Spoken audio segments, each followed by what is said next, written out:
नासे रोग हरे सब पीरा, जपत निरंतर हनुमत वीरा। संकट ते हनुमान छुड़ावे, मन क्रम वचन ध्यान जुलावे।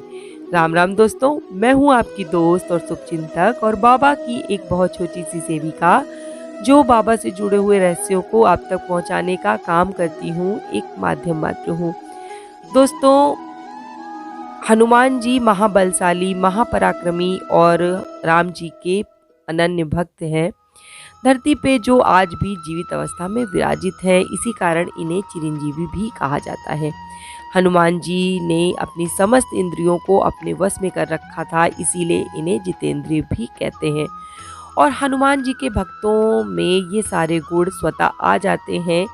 इसके लिए आपको कुछ भी अलग से करने की ज़रूरत नहीं पड़ती है। बाबा की कृपा जिस पर हो जाती है, उन्हें ये सारे गुण अपने आप प्राप्त होते हैं।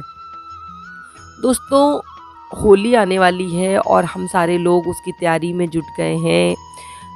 सारे लोग अपने अपने घर में होली की तैयारी कर रहे हैं, तो मैंने सोचा क्यों ना मैं आपको कुछ ऐसे उपाय बता दूं जिसे अगर आप होलिका दहन वाले दिन करते हैं तो आपके जो कष्ट हैं, आपकी जो पीड़ा है, तकलीफ़ें हैं, जो वो हनुमान जी दूर कर दें।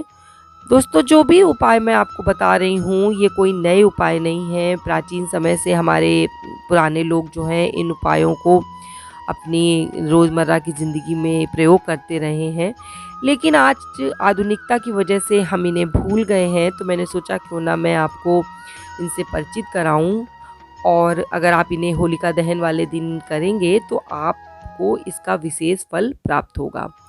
तो जो मैं आपको उपाय बता रही हूँ बहुत सरल हैं। इनमें से जो भी आपको लगे कि इसे मैं कर सकता हूँ या कर सकती हूँ, तो आप उसे इसमें से प्रयोग कर लीजिएगा। सबसे पहला उपाय जो है उन लोगों के लिए है जो रोगों से बहुत ग्रस्त हैं, उन्हें लगता है कि अब वो कभी ठीक नहीं होंगे। तो मैं आपको जो उपाय बता रही हूँ उसे करके देखिए, आपको ज़रूर लाभ मिलेगा। इसके लिए आपको कोई भी ऐसी सामग्री नहीं चाहिए है जो आपको बाज़ार से लानी पड़ेगी। ये आप सभी के घर में आसानी से मिल जाएगी। इसके लिए आपको एक लाल रंग का धागा लेना है। धागा आपको, अगर आपके घर में लाल रंग की रील हो वो भी चलेगी। इस धागे को लेकर आपको होलिका वाले दिन हनुमान जी के मंदिर जाना है। मतलब आपको वो जो धागा है या जो रील है, आपको वो अपने साथ ले जाइए। हनुमान मंदिर जो भी आपके घर के आसपास हो, वहाँ आप चले जाइए। उसके पश्चात आपको हनुमान जी को प्रसाद अर्पित करना है, उनके सामने दीपक जलाना है घी का, और वो जो धागा है या जो आपके पास रील है उसे बाबा के चरणों पर आपको रख देना है, और वहीं बैठकर आपको 11 बार हनुमान चालीसा का पाठ करना है।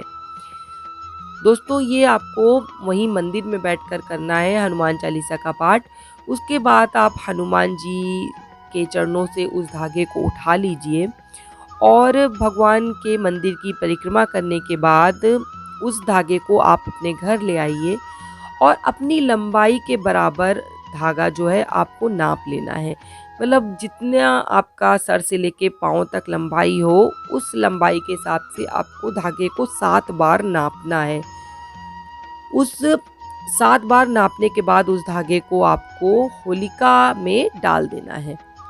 ये बहुत ही कारगर उपाय है और प्राचीन समय से लोग इसे अपनाते आ रहे हैं, परंतु इसको करने से पहले आपको विश्वास रखना बहुत ज़रूरी है, क्योंकि बिना विश्वास के कोई भी कार्य सफल नहीं होता है।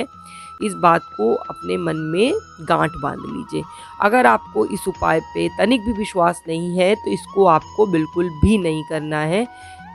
अब मैं आपको जो दूसरा उपाय बता रही हूँ, इसे ज़्यादातर लोग करते हैं। बाबा को चोला चढ़ाना है आपको। वैसे तो आप सब ने हनुमान जी को कभी ना कभी चोला ज़रूर चढ़ाया होगा दोस्तों, लेकिन होलिका वाले दिन चोला चढ़ाने का आपको विशेष फल प्राप्त होती है। अगर आप होलिका वाले दिन हनुमान जी को चोला चढ़ाते हैं तो आपके घर की समस्त जो बुरी शक्तियां हैं, नेगेटिव एनर्जी हैं, वो समाप्त होती हैं। आपके घर में सुख शांति बनी रहती है। अगर आपका कोई कार्य जो है बहुत दिनों से नहीं बन रहा है तो भी वो आपका बनने लगेगा। तो जो भी आपको इसमें से उपाय सरल लगे आप उसको कर सकते हैं। तीसरे उपाय में आपको बाबा को मीठा पान अर्पित करना है। मीठा पान बाबा को अर्पित करते समय आपको कुछ बातें ध्यान में रखनी है, जैसे पान ताज़ा होना चाहिए। ये नहीं कि आपने बना के फ्रिज में रख लिया और उसे फिर ले जाकर आपको बाबा को चढ़ा दिया, ऐसा आपको नहीं करना है। पान को बनवाते समय आपको उसमें किसी प्रकार का चूना, तम्बाकू, सुपारी वगैरह नहीं डलवानी है। पान एकदम मीठा होना चाहिए, रस से भरा हुआ, रसीला, जिसे आम भाषा में गिलौरी कहते हैं। इसे बाबा को चढ़ाते समय आपको बाबा से प्रार्थना करनी है कि बाबा इस पान की मिठास की तरह हमारे जीवन में भी मिठास भर दीजिए। ऐसा आग्रह आपको बाबा से करके उस पान को अर्पण करना है। दोस्तों, ये जो उपाय है बहुत सरल है, बहुत आपको आसानी से ये हो जाएगा। लेकिन इसमें आपको बिल्कुल भी संदेह नहीं करना है कि अरे मैं ऐसा करूँगा तो क्या मेरे समस्त कष्ट, समस्त तकलीफ़ें मिट जाएंगी। तो आप एक बार इन उपायों को करके देखिए। ये जो मैं आपको उपाय बता रही हूँ बहुत कारगर हैं और आपको ज़रूर इनसे लाभ प्राप्त होगा। तो अगर आपको ये वीडियो पसंद आया हो तो आगे शेयर कीजिएगा और मैं बाबा से प्रार्थना करूँगी कि बाबा आपको सदा खुश रखें। इसी के साथ जय श्री राम, जय बाबा की।